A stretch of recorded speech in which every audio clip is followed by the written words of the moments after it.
ನಮಸ್ಕಾರ ಗೆಳೆಯರಿ, stock market Kannada ಚಾನಲ್ಗೆ ಸ್ವಾಗತ ಸುಸ್ವಾಗತ. ಗೆಳೆಯರಿ, ವಿಡಿಯೋದಲ್ಲಿ ನಿನ್ನೆ ಒಂದು ಕಂಪನಿ ರಿಸಲ್ಟ್ ಅನ್ನ ಅನೌನ್ಸ್ ಮಾಡ್ತು. ಅದು ಮಾರ್ಕೆಟ್ ಕ್ಲೋಸ್ ಆದ್ಮೇಲೆ ರಿಸಲ್ಟ್ ಬಂದಿತ್ತು. ಹಾಗಾಗಿ ರಿಯಾಕ್ಷನ್ ಇವತ್ತು ನೋಡೋದಿತ್ತು. ಇವತ್ತು ರಿಯಾಕ್ಷನ್ ಬಂದಿದೆ, ಜೊತೆಗೆ ಭರ್ಜರಿ ನೆಗೆಟಿವ್ ರಿಯಾಕ್ಷನ್ ಬಂದಿದೆ. ಅದರ ಹಿಂದಿನ ಕಾರಣ ಏನು, ಹಾಗಾದ್ರೆ ಈಗ ಏನ್ ಮಾಡಬಹುದು ಈ ಸ್ಟಾಕ್ ಅಲ್ಲಿ, ಇದ್ರ ಬಗ್ಗೆ ಒಂದಷ್ಟು ವಿಚಾರವನ್ನ ನಾವು ತಿಳ್ಕೊಳ್ಳುವಂತ ಪ್ರಯತ್ನ ಮಾಡೋಣ. ಗೆಳೆಯರೆ, ಮೊದಲಿಗೆ ಡಿಸ್ಕ್ಲೇಮರ್ ಕೊಡ್ಲಿಕ್ಕೆ ಇಷ್ಟಪಡ್ತೀನಿ. ಇಲ್ಲಿ ಕವರ್ ಮಾಡ್ತಿರುವಂತಹ ಸ್ಟಾಕ್ ಅನ್ನ ರೆಕಮೆಂಡ್ ಮಾಡ್ತಿಲ್ಲ. ನೀವು ಫರ್ದರ್ ಸ್ಟಡಿ ಮಾಡಿ ಡಿಸಿಷನ್ ತಗೊಳ್ಬಹುದು. ಆಸ್ ಎ ಎಜುಕೇಶನಲ್ ಪರ್ಪಸ್ ನಾನು ಈ ವಿಡಿಯೋ ನಿಮ್ಮ ಮುಂದೆ ತರ್ತಾ ಇದ್ದೀನಿ.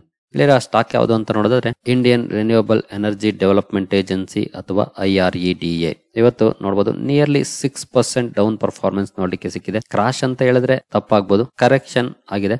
ಬಟ್ ಹೈ ಇಂದ ನೋಡಿದ್ರೆ ಖಂಡಿತ ಡೌನ್ ಪರ್ಫಾರ್ಮೆನ್ಸ್ ಬಂದಿದೆ. ನೋಡಬಹುದು 52 ವೀಕ್ ಹೈ 310, ಇವಾಗಿನ ಸ್ಟಾಕ್ ಪ್ರೈಸ್ ಇದೆ 203. ಆಲ್ಮೋಸ್ಟ್ 100 ರೂಪೀಸ್ ಗಿಂತ ಜಾಸ್ತಿ ಡೌನ್ ಪರ್ಫಾರ್ಮೆನ್ಸ್ ಐ ಇಂದ ನೋಡ್ಲಿಕ್ಕೆ ಸಿಕ್ಕಿದೆ. ಹಾಗಾದ್ರೆ ಈ ರೀತಿಯ ಪರ್ಫಾರ್ಮೆನ್ಸ್ ಕಂಡು ಬರ್ಲಿಕ್ಕೆ ಕಾರಣ ಏನು? ನಾವು ಮಾರ್ನಿಂಗ್ ವಿಡಿಯೋದಲ್ಲಿ ರಿಸಲ್ಟ್ ಅನ್ನ ನೋಡಿದ್ವಿ. ರಿಸಲ್ಟ್ ಅಲ್ಲಿ ಒಳ್ಳೆ ಪರ್ಫಾರ್ಮೆನ್ಸ್ ಇತ್ತು, ಒಳ್ಳೆ ಪ್ರಮಾಣದ ಲಾಭವನ್ನ ಗಳಿಸಿದೆ. ರೆವಿನ್ಯೂ ವೈಸ್ ಒಳ್ಳೆ ಪರ್ಫಾರ್ಮೆನ್ಸ್ ಇದೆ. ನೋಡಬಹುದು ಟೋಟಲ್ ಇನ್ಕಮ್ ಅನ್ನ, PBT ಅಲ್ಲೂ ಒಳ್ಳೆ ಪರ್ಫಾರ್ಮೆನ್ಸ್, ನೆಟ್ ಪ್ರಾಫಿಟ್ ಅಲ್ಲೂ ಕೂಡ ಒಳ್ಳೆ ಪರ್ಫಾರ್ಮೆನ್ಸ್ ಇದೆ. ಸೊ ಡೆಸ್ಪೈಟ್ ಈ ರೀತಿಯ ಒಳ್ಳೆ ಪರ್ಫಾರ್ಮೆನ್ಸ್, ಸ್ಟಾಕ್ ಅಲ್ಲಿ ಭರ್ಜರಿ ಡೌನ್ ಪರ್ಫಾರ್ಮೆನ್ಸ್ ನೋಡಲಿಕ್ಕೆ ಸಿಕ್ಕಿದೆ. ನೋಡಬಹುದು ರಿಸಲ್ಟ್ ಅಲ್ಲಿ ಏನಾದ್ರೂ ನೆಗೆಟಿವ್ಸ್ ಇದೆಯಾ ಅಂತ ನೋಡಿದ್ರೆ, ಹಿಂದಿನ ವರ್ಷ ನೋಡಬಹುದು 335 ಕೋಟಿ ಲಾಭವನ್ನು ಗಳಿಸಿತ್ತು ಕಂಪನಿ. ಹಿಂದಿನ ಕ್ವಾರ್ಟರ್ಲಿ 387 ಕೋಟಿ, ಈಗ 425 ಕೋಟಿನ ಗಳಿಸಿದೆ. ನೆಟ್ ಪ್ರಾಫಿಟ್ ವೈಸ್ ಕಂಪನಿ ತುಂಬಾ ಚೆನ್ನಾಗಿ ಪರ್ಫಾರ್ಮ್ ಮಾಡಿದೆ. ಇನ್ಕಮ್ ವೈಸ್ ಏನಾದ್ರೂ ವೇರಿಯೇಷನ್ಸ್ ಆಗಿದೆಯಾ? ಇಲ್ಲೂ ಕೂಡ ನೋಡಬಹುದು ಟೋಟಲ್ ಇನ್ಕಮ್ ಅನ್ನ 1253 ಇತ್ತು ಹಿಂದಿನ ವರ್ಷ. ಹಿಂದಿನ ಕ್ವಾರ್ಟರ್ಲಿ 1630, ಈಗ 1698.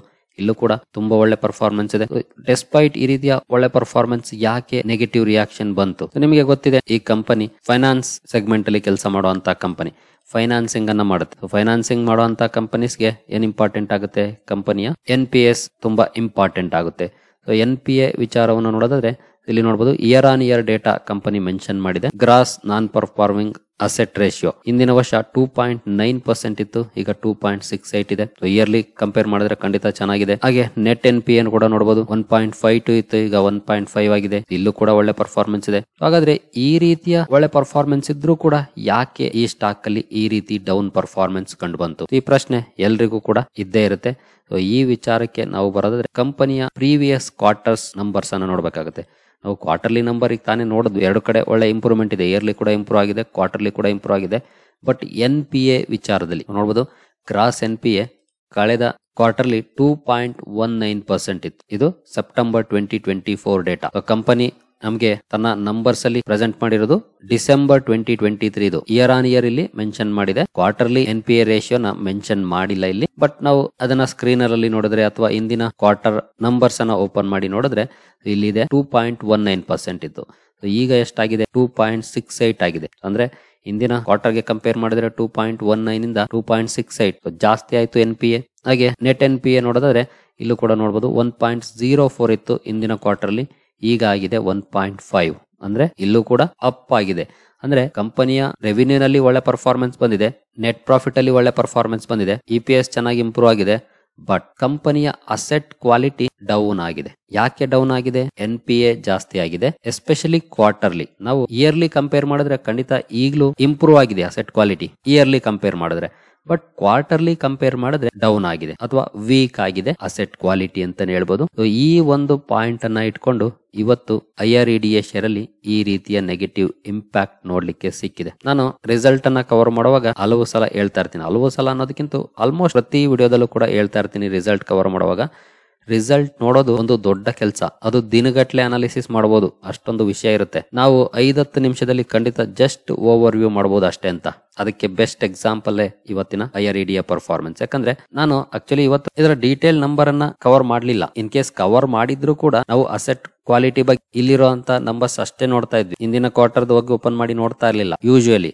ಹಾಗೆ ಇವತ್ತು ಎಕ್ಸೆಲ್ ಕೂಡ ಕೊಟ್ಟಿದ್ದೆ ನಾನು ಮಾರ್ನಿಂಗ್. ಇಲ್ಲಿ ನೋಡಬಹುದು GNPA ಏನು ಇಯರ್ಲಿ ಕಂಪನಿ ಕೊಟ್ಟಿದ್ದು ಅದನ್ನೇ ಇಲ್ಲೂ ನಾವು ಮೆನ್ಷನ್ ಮಾಡಿದ್ದು. ಹೀಗೆ ಕೆಲವು ಸಲ ನಮ್ಮ ಕಣ್ಣಿಗೆ ಎಷ್ಟೋ ವಿಚಾರಗಳು ಬೀಳೋದೇ ಇಲ್ಲ. ಸ್ಟಾಕ್ ಬಿದ್ದಾಗ್ಲೇ ನಾವು ಅದಕ್ಕೆ ಡೀಪ್ ಡೌನ್ ಮಾಡೋದು, ಯಾಕೆ ಬಿತ್ತು ಅಂತ ಕಾರಣ ತಿಳ್ಕೊಳಕ್ ಹೋಗೋದು. ಹಾಗಾಗಿನೇ ರಿಸಲ್ಟ್ ನೋಡೋದು ಸಣ್ಣ ಕೆಲಸ ಅಲ್ಲ, ಅಥವಾ 5-10 ನಿಮಿಷದಲ್ಲಿ ಆಗುವಂತ ಕೆಲಸ ಅಲ್ಲ. ನಾವು ಎಷ್ಟು ನೋಡ್ತೀವಿ? ಕಂಪನಿಯ ರೆವಿನ್ಯೂ ಗ್ರೋತ್ ನೋಡ್ತೀವಿ, EBITDA ನೋಡ್ತೀವಿ, ನೆಟ್ ಪ್ರಾಫಿಟ್ ನೋಡ್ತೀವಿ, EPS ನೋಡ್ತೀವಿ. ಸೊ ಇಷ್ಟೇ. ಹಾಗೆ ಕಂಪನಿ ಮ್ಯಾನೇಜ್ಮೆಂಟ್ ಏನಾದ್ರು ಹೈಲೈಟ್ ಮಾಡಿದ್ಯಾ ಅನ್ನೋದನ್ನ ನೋಡ್ತೀವಿ.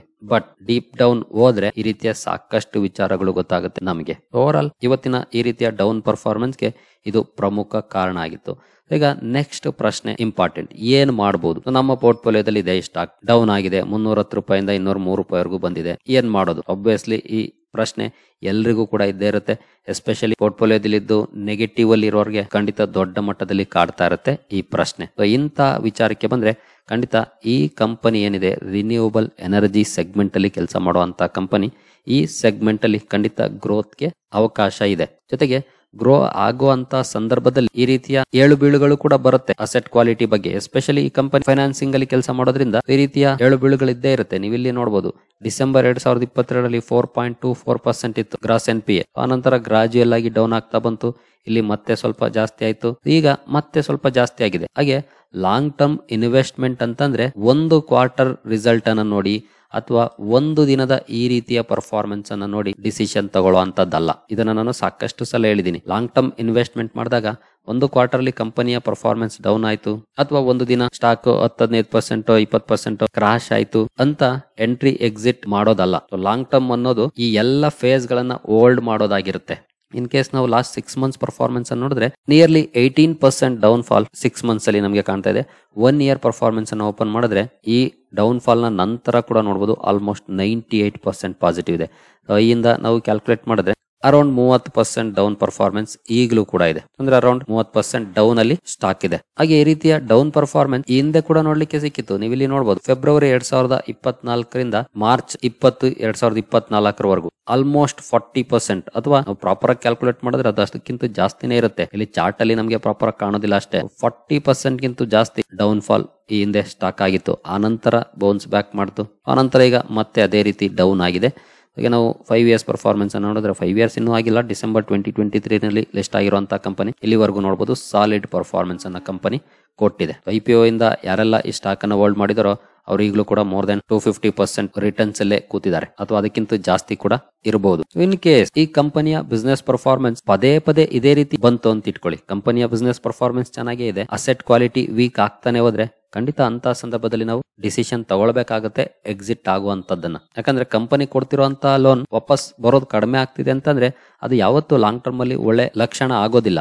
ಲಾಂಗ್ ಟರ್ಮ್ ಡಿಸಿಷನ್ ಅನ್ನ ಖಂಡಿತ ಯಾವಾಗ್ಲೂ ನಾವು ಒಂದು ಕ್ವಾರ್ಟರ್ ರಿಸಲ್ಟ್ ಅನ್ನು ನೋಡಿ ಡಿಸೈಡ್ ಮಾಡಕ್ಕಾಗೋದಿಲ್ಲ. ಇನ್ ಕೇಸ್ ಪದೇ ಪದೇ ಇದೇ ರೀತಿ ಪರ್ಫಾರ್ಮೆನ್ಸ್ ಬಂದ್ರೆ ಅಂದ್ರೆ ಅಸೆಟ್ ಕ್ವಾಲಿಟಿ ಡಿಕ್ಲೈನ್ ಆಗ್ತಾ ಹೋದ್ರೆ ಅದು ಬಿಗ್ ನೆಗೆಟಿವ್ ಡೆವಲಪ್ಮೆಂಟ್ ಆಗುತ್ತೆ. ಬಟ್ ಆ ರೀತಿಯ ಪರ್ಫಾರ್ಮೆನ್ಸ್ ಅನ್ನ ಕೊಡುವಂತ ಚಾನ್ಸಸ್ ಕಡಿಮೆ ಅಂತಾನೆ ಹೇಳ್ಬೋದು. ಬಹುಶಃ ನೆಕ್ಸ್ಟ್ ಕ್ವಾರ್ಟರ್ ಇಂಪ್ರೂವ್ ಕೂಡ ಆಗ್ಬೋದು. ಆ ಕಡೆ ಕೂಡ ಗಮನ ಕೊಡುತ್ತೆ ಕಂಪನಿ. ನಂತರ ಕಂಪನಿಯ ಪ್ರಾಫಿಟ್ ಅಂಡ್ ಲಾಸ್ ಅಕೌಂಟ್ ಅನ್ನು ನೋಡಬಹುದು. ಕಂಪನಿ ಕಂಟಿನ್ಯೂಸ್ ಆಗಿ ಒಳ್ಳೆ ಪರ್ಫಾರ್ಮೆನ್ಸ್ ಅನ್ನ ಮಾಡ್ತಾ ಇದೆ ರೆವಿನ್ಯೂ ವೈಸ್. ಹಾಗೆ ನೆಟ್ ಪ್ರಾಫಿಟ್ ವೈಸ್ ಕೂಡ ನೋಡಬಹುದು ಒಳ್ಳೆ ಲಾಭವನ್ನ ಕಂಪನಿ ಗಳಿಸ್ತಾ ಇದೆ. ಕಂಪನಿಯ ಪ್ರಾಫಿಟ್ ಅಂಡ್ ಲಾಸ್ ಅಕೌಂಟ್ ಅಲ್ಲಿ ಯಾವುದೇ ರೀತಿ ಸಮಸ್ಯೆ ಇಲ್ಲ. ಸದ್ಯದ ಮಟ್ಟಿಗೆ ಸಮಸ್ಯೆ ಆಗಿರೋದು ಕಂಪನಿಯ NPS. ಇನ್ನು return on equity decent numbers ಇದೆ. CAGR ಇನ್ನು 1 year ಆಗಿದೆ, ಹಾಗಾಗಿ 1 ವರ್ಷದ ಮಾತ್ರ ಅವೈಲೇಬಲ್ ಇದೆ. ಪ್ರಾಫಿಟ್ ಗ್ರೋತ್ ತುಂಬಾ ಒಳ್ಳೆ ಇಂಪ್ರೂವ್ಮೆಂಟ್ ನೋಡ್ಲಿಕ್ಕೆ ಸಿಗ್ತಾ ಇದೆ. ಸೇಲ್ಸ್ ಗ್ರೋತ್ ಅಲ್ಲೂ ಕೂಡ ತುಂಬಾ ಒಳ್ಳೆ ಇಂಪ್ರೂವ್ಮೆಂಟ್ ನೋಡ್ಲಿಕ್ಕೆ ಸಿಗ್ತಾ ಇದೆ. ಇನ್ನು ಕಂಪನಿಯ ಶೇರ್ ಹೋಲ್ಡಿಂಗ್ ಪ್ಯಾಟರ್ನ್ ಗೆ ಬಂದ್ರೆ ನೋಡಬಹುದು 75% ಪ್ರಮೋಟರ್ ಹೋಲ್ಡಿಂಗ್ ಇದೆ. President of India through secretary, ಸರ್ಕಾರಿ ಕಂಪನಿ ಆಗಿರೋದ್ರಿಂದ ಪ್ರೆಸಿಡೆಂಟ್ ಆಫ್ ಇಂಡಿಯಾನೇ ಇದ್ದಾರೆ. FIS 2% ಹೋಲ್ಡಿಂಗ್ ಇಟ್ಟಿದ್ದಾರೆ. DIS 0.35% ಹೋಲ್ಡಿಂಗ್ ಇಟ್ಟಿದ್ದಾರೆ. ಅರೌಂಡ್ 22.62% ಪಬ್ಲಿಕ್ ಹೋಲ್ಡಿಂಗ್ ಇದೆ. ಬಹುಶಃ ನೆಕ್ಸ್ಟ್ ಕ್ವಾರ್ಟರ್ ಗಳಲ್ಲಿ FIS ಹಾಗೂ DIS ಸ್ವಲ್ಪ ಕಮ್ ಬ್ಯಾಕ್ ಅನ್ನು ಕೂಡ ಮಾಡಬಹುದು. ಯಾಕಂದ್ರೆ ವ್ಯಾಲ್ಯೂಯೇಷನ್ಸ್ ಡೌನ್ ಆಗಿದೆ. ಈಗ ನೋಡಬಹುದು ಕಂಪನಿಯ ಸ್ಟಾಕ್ PE 35 ಟೈಮ್ಸ್ ಇದೆ, ಇಂಡಸ್ಟ್ರಿ PE 27 ಟೈಮ್ಸ್ ಇದೆ. ಇನ್ನೂ ಏನಾದ್ರೂ ಫರ್ದರ್ ಡಿಕ್ಲೈನ್ ಸ್ಟಾಕ್ ಅಲ್ಲಿ ನೋಡ್ಲಿಕ್ಕೆ ಸಿಕ್ಕಿದ್ರೆ ಖಂಡಿತ ಇನ್ಸ್ಟಿಟ್ಯೂಷನ್ಸ್ ಕೂಡ ಇಂಟ್ರೆಸ್ಟ್ ಅನ್ನ ತೋರಿಸ್ತಾರೆ. ಈ ಕಡೆ ಇಲ್ಲಿರುವಂತ ರಿಸ್ಕ್ ಫ್ಯಾಕ್ಟರ್ ಏನಪ್ಪಾ ಅಂತಂದ್ರೆ ಒಂದು ಸರ್ಕಾರಿ company, government of India owned company. ನಿಮಗೆ ಗೊತ್ತಿದೆ ಸರ್ಕಾರ ತಗೊಳ್ಳುವಂತ ನಿರ್ಧಾರಗಳು ಈ ಕಂಪನಿಗಳ ಬಿಸ್ನೆಸ್ ಪರ್ಫಾರ್ಮೆನ್ಸ್ ಮೇಲೆ ಕೆಲವು ಸಲ ಇಂಪ್ಯಾಕ್ಟ್ ಅನ್ನ ಮಾಡ್ತವೆ ಅಥವಾ ಕಂಪನಿಯ ಪ್ರಾಫಿಟ್ ಮೇಲೆ ಇಂಪ್ಯಾಕ್ಟ್ ಅನ್ನ ಮಾಡ್ತವೆ. ಹಾಗಾಗಿ ಯಾವ ರೀತಿಯ ನಿರ್ಧಾರಗಳನ್ನ ತಗೊಳುತ್ತೆ ಅದು ತುಂಬಾ ಇಂಪಾರ್ಟೆಂಟ್ ಆಗುತ್ತೆ. But company renewable energy segment ಅಲ್ಲಿ ಕೆಲಸ ಮಾಡೋದ್ರಿಂದ ಇತ್ತೀಚೆಗೆ ರಿನ್ಯೂವಬಲ್ ಎನರ್ಜಿ ಸೆಗ್ಮೆಂಟ್ ತುಂಬಾನೇ ಒಳ್ಳೆ ಪರ್ಫಾರ್ಮೆನ್ಸ್ ಅನ್ನ ಮಾಡ್ತಾ ಇದೆ. ನೆಕ್ಸ್ಟ್ 5 to 10 years ಕೂಡ ಒಳ್ಳೆ ಪರ್ಫಾರ್ಮೆನ್ಸ್ ಅನ್ನ ಕೊಡುವಂತ ಕೆಪಬಿಲಿಟಿಯನ್ನ ಹೊಂದಿದೆ. ಆ ನಿಟ್ಟಿನಲ್ಲಿ ನೋಡಿದ್ರೆ ಖಂಡಿತ ಫ್ಯೂಚರಿಸ್ಟಿಕ್ ಕಂಪನಿ ಅಂತಾನೆ ಹೇಳ್ಬೋದು. ಬಟ್ ಇದಕ್ಕೆ ಚಾಲೆಂಜಸ್ ಕೂಡ ಇದೆ. ನಾನು ಈ ಹಿಂದೆ ಇದೇ ಪಾಯಿಂಟ್ಸ್ ಅನ್ನ ಕವರ್ ಮಾಡಿದ್ದೆ ಕೂಡ. ಯಾಕಂತಂದ್ರೆ ರಿನ್ಯೂವಬಲ್ ಎನರ್ಜಿಗೆ ಬರೀ IRDA ಮಾತ್ರ ಫೈನಾನ್ಸಿಂಗ್ ಅನ್ನ ಮಾಡೋದಿಲ್ಲ, ಎಲ್ಲ ಬ್ಯಾಂಕ್ಗಳು ಕೂಡ ಫೈನಾನ್ಸಿಂಗ್ ಅನ್ನ ಮಾಡ್ತವೆ. ಹಾಗಾಗಿ ಕಾಂಪಿಟೇಷನ್ ಕೂಡ ಇದ್ದೇ ಇರುತ್ತೆ. ಇಲ್ಲಿ ತನ್ನದೇ ಆದಂತಹ ಚಾಲೆಂಜಸ್ ಕೂಡ ಇದೆ, ಇಲ್ಲ ಅಂತ ಅಲ್ಲ. ಆ ಎಲ್ಲ ಚಾಲೆಂಜಸ್ ಅನ್ನ ಮೀರಿ ಕಂಪನಿ ಒಳ್ಳೆ ಪರ್ಫಾರ್ಮೆನ್ಸ್ ಅನ್ನ ಕೊಟ್ರೆ ಆಗ ಮಾತ್ರ ನಾವು ಒಳ್ಳೆ ಲಾಭವನ್ನ ಎಕ್ಸ್ಪೆಕ್ಟ್ ಮಾಡಬಹುದು. ಹಾಗೆ ನೆಕ್ಸ್ಟ್ ಏನ್ ಮಾಡ್ಬೇಕು ಅನ್ನೋದನ್ನ ನೋಡೋದಾದ್ರೆ ನನ್ನ ಪ್ರಕಾರ ಇನ್ ಕೇಸ್ ನಾನು ನನ್ನ ಪೋರ್ಟ್ಫೋಲಿಯೋದಲ್ಲಿ ಈ ಸ್ಟಾಕ್ ಏನಾದ್ರೂ ಇದ್ದಿದ್ರೆ ಖಂಡಿತ ಹೋಲ್ಡ್ ಮಾಡೋ ಅಂತ ಡಿಸಿಷನ್ ಅನ್ನೇ ತಗೊಳ್ತಿದೆ. ಬಟ್ ಯೂಶುವಲಿ ಏನಾಗುತ್ತೆ, ಪಾಸಿಟಿವ್ ಇದ್ದಾಗ ಸ್ಟಾಕ್ ಹೋಲ್ಡ್ ಮಾಡೋದು ತುಂಬಾ ಈಸಿ, ಯಾರಿಗೂ ಕೂಡ ಕಷ್ಟ ಆಗೋದಿಲ್ಲ.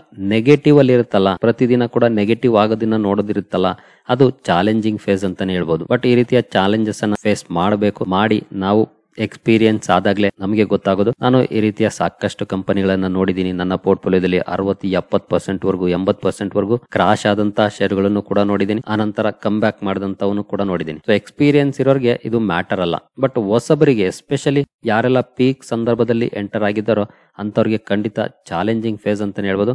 ಬಟ್ ಈ ಚಾಲೆಂಜಸ್ ಅನ್ನ ಫೇಸ್ ಮಾಡಿದ್ರೆ ಖಂಡಿತ ನಿಮ್ಗೆ ಒಂದು ಒಳ್ಳೆ ಎಕ್ಸ್ಪೀರಿಯನ್ಸ್ ಸಿಗುತ್ತೆ. ಜೊತೆಗೆ ಕಂಪನಿ ಕಮ್ ಬ್ಯಾಕ್ ಮಾಡುವಂತ ಕೇಪಬಿಲಿಟಿಯನ್ನು ಕೂಡ ಹೊಂದಿದೆ. ಕಂಪನಿಯ ಬಿಸ್ನೆಸ್ ಪರ್ಫಾರ್ಮೆನ್ಸ್ ಕೂಡ ಚೆನ್ನಾಗಿದೆ, ಬಟ್ ಅಸೆಟ್ ಕ್ವಾಲಿಟಿ ಸ್ವಲ್ಪ ವೀಕ್ ಆಗಿದೆ. ಅದರಿಂದ ಸ್ವಲ್ಪ ನೆಗೆಟಿವ್ ಇಂಪ್ಯಾಕ್ಟ್ ಆಗಿದೆ. ಸೊ ನೆಕ್ಸ್ಟ್ ವಾಚ್ ಮಾಡಬೇಕಾಗಿರೋದು, ನೆಕ್ಸ್ಟ್ ಕ್ವಾರ್ಟರ್ ರಿಸಲ್ಟ್ ಬಂದಾಗ ಅಸೆಟ್ ಕ್ವಾಲಿಟಿ ಇಂಪ್ರೂವ್ ಆಗಿದೆಯಾ, ಇನ್ನೂ ಡಿಕ್ಲೈನ್ ಆಗಿದೆಯಾ, ಅದು ತುಂಬಾನೇ ಇಂಪಾರ್ಟೆಂಟ್ ಆಗುತ್ತೆ. ಸೊ ವ್ಯಾಲ್ಯೂಯೇಷನ್ಸ್ ಅಂತೂ ಡೌನ್ ಆಗ್ತಾ ಇದೆ, ಅದು ಒಂದು ಒಳ್ಳೆ ಪಾಯಿಂಟ್. ಯಾಕಂದ್ರೆ ಪೀಕ್ ವ್ಯಾಲ್ಯೂಯೇಷನ್ ಹೋಗಿ ಈಗ ಮತ್ತೆ ಕೆಳಗಡೆ ಬಂದಿದೆ, ಅದು ಫರ್ದರ್ ಎಂಟರ್ ಆಗ್ಲಿಕ್ಕೂ ಕೂಡ ಅವಕಾಶವನ್ನ ಕೊಡ್ತಾ ಇದೆ. ಹಾಗಂತ ನಾಳೆನೆ ಬೈ ಮಾಡೋದು ಅಥವಾ ಸೋಮವಾರ ಮಾರ್ಕೆಟ್ ಓಪನ್ ಆದ ತಕ್ಷಣ ಬೈ ಮಾಡೋ ಅಂತ ಕೆಲಸ ಮಾಡಬೇಡಿ.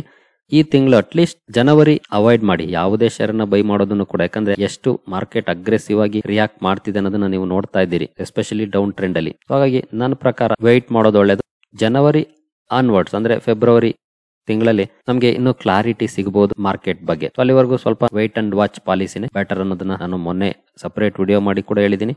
ಆಲ್ಮೋಸ್ಟ್ ಎಲ್ಲ ವಿಡಿಯೋಗಳಲ್ಲೂ ಕೂಡ ಮೆನ್ಷನ್ ಮಾಡ್ತಾ ಇದ್ದೀನಿ. ನೋಡೋಣ, ನೀವು ಕೂಡ ಅರ್ಥ ಮಾಡ್ಕೊಂಡಿದ್ದೀರಿ ಅಂದ್ಕೊಳ್ತೀನಿ. ಫೈನಲ್ ಡಿಸಿಷನ್ ನಿಮ್ಮದೇ ಆಗಿರ್ಲಿ. ನಿಮ್ಗೆ ಏನ್ ಅನ್ಸುತ್ತೆ, ಕಂಪನಿ ಏನ್ ಡೌನ್ ಆಗಿದೆ ಈಗ ಅರೌಂಡ್ 30%, ಮತ್ತೆ ಕಮ್ ಬ್ಯಾಕ್ ಮಾಡುತ್ತೆ ಅಂತ ಅನ್ಸುತ್ತಾ?